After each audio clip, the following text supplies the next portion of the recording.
मित्र आणि मैत्रिणींनो नमस्कार. आजच्या भागामध्ये असं घडलं आहे की आता सत्या आणि मंजू जे असतात ते हॉस्पिटलमध्ये येतात, पण तिथे त्यांना तात्यासाहेबांची बायको भेटत नाही. ही सगळं मम्मी साहेबांनी केलं आहे हे मंजू त्यांना कळतं. नक्की काय घडलं हे बघायला व्हिडिओ शेवटपर्यंत बघत राहा. तर आता इकडं सत्या आणि मंजू दोघे बसलेले असतात. तेवढ्यात सत्याला स्वप्न पडतं. सत्या आणि मंजू एकत्र आले आहे आणि तो मोबाईलवरती गाणं लावतो आणि दोघं शकत असतात, पण त्याला स्वप्न पडतं की मंजू त्याच्याजवळ आली आहे. हे त्याचं स्वप्न असतं, पण ती मंजू त्याच्याजवळ नसते आलेली आणि त्याला त्या स्वप्नामध्ये मंजू त्याच्याजवळ आले, क्लोज आले, एकमेकासोबत ते पार जवळ आल्यात असं त्याला स्वप्न पडत असतं. पण ते सगळं खोटं असतं, तर ते स्वप्न असतं ते. आणि आता लगेच सत्या आणि मंजू ते शेकत असतात. तेवढ्या तिकडं तो माणूस डिझेल आणायला गेलेला असतो. तो डिझेल घेऊन येतो. तो डिझेल घेऊन आल्यावरती आता लगेच तो आवाज देतो, ओ भाऊ कुठं गेलात तुम्ही, डिझेल आणलंय मी. तर आता सत्या मग मंजू म्हणते, अरे सत्या काय झालंय तुला, अरे बघ तिकडं डिझेल घेऊन आला तो मेकॅनिकल. तर आता लगेच सत्या आणि मंजू दोघे पण आता तिकडे पळत येतात आणि म्हणतात की आलात का तुम्ही. आणि आता सत्या म्हणतो की डिझेल टाका ना मग गाडीत चला ना. तर आता तो मेकॅनिकल गाडीत डिझेल टाकत असतो. तेवढ्यात मंजू म्हणते, सत्या तुला डिझेलचा वास येतो का रे. सत्या म्हणतो की वाघमारे येतोय मला वास. कुठून येतो सर भेटरे डिझेलचा वास, आता तर डिझेल मग टाकलाय गाडीमध्ये.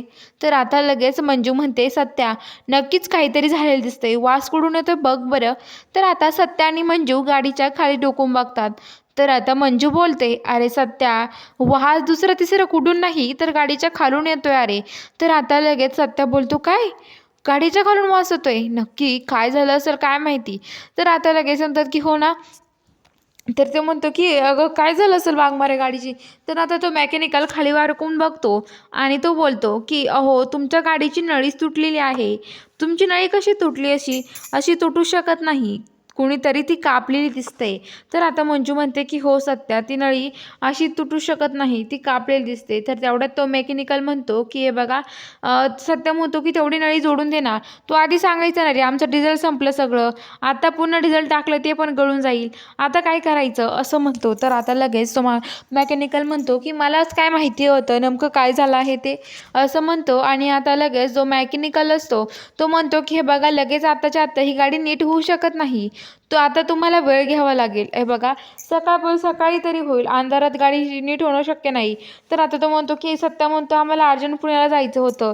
तो मेकॅनिकल म्हणतो की हे बघा तुम्ही येताना गाडी घेऊन जा, मी तोपर्यंत रिपेअरिंग करून ठेवतो. तर सत्या आणि मंजू म्हणतात ठीक आहे वाघमारे, आता आपल्याला हात करून दुसऱ्या कोणासाठी गाडीत जावं लागेल असं म्हणतो. आणि सत्या आणि मंजू आता गाडीला हात करत असतात. तेवढ्यात तिकडून एक गाडी येते आणि सत्या आणि मंजू त्या गाडीत बसतात आणि ते आता घरी जायला निघतात. ते दोघे आता घरी चाललेले असतात. तर आता इकडं ते ते दोघं म्हणतात की आता आपल्याला गाडीला हात करून पुण्याला जायला हवं. मंजू आणि सत्या हात काढतात आणि म्हणतात की ओ दादा आम्हाला न्या ना, हो आम्हाला अर्जंट पुण्याला जायचं आहे. तर आता लगेच तो म्हणतो की काय पुण्याला, चला ठीक आहे नेतो तुम्हाला, कोण नेणार नाही. तर आता ते गाडीत बसतात आणि जायला निघतात. तर इकडं आता मम्मी साहेबांचे की तात्यासाहेबांचे माणसं, कोणाच तरी माणसं येतात, तोंडाला मास्क लावलेलं असतं आणि तात्यासाहेबांच्या बायकोला जिथे त्यांनी ICU मध्ये ठेवलेलं असतं तिथून ते जे नर्स असतो त्याला बोलवून घेतात. तो हवल तिथे उभा असतो तो याच्याजवळ. तर आता त्याला बाजूला बोलवून घेतात. तर आता लगेच ते दोघं जण आतमध्ये शिरतात आणि त्या तासाहेबांच्या बायकोला तिथून घेऊन जातात. तर आता लगेच इकडं सत्या आणि मंजू तेवढं ते हॉस्पिटलमध्ये येतात. ते म्हणतात की डॉक्टर इथलं पेशंट कुठं आहे, ICU मध्ये पेशंट होतं ना. मग तर आता लगेच मालिनी मॅडम कुठं आहे. तर आता लगेच मंजू आणि सत्या म्हणतात की सत्या तू खोटं बोलत नाही ना, मंजू विचारते. सत्या म्हणतो वाघमारे नाही हो, खरंच इथे त्या होत्या. तर आता लगेच ते म्हणतात की असं होऊ शकत नाही. तर आता लगेच ते म्हणतात की दाखवा आम्हाला फाईल, दाखवा 2000 मागच्या फाईल दाखवा. तर आता लगेच ते फाईल दाखवतात. तर ते फाईलमध्ये पण काहीच नसतं. ते म्हणतात की म्हणजे आता काय करायचं आपण, इथे काहीच नव्हतं. सध्या हे काय चाललंय तुझंवालं, मला तर काहीच कळत नाही असं म्हणते. तर बघूया आता पुढील भागात काय घडतं. बघायला चॅनलला सबस्क्राईब करून घ्या.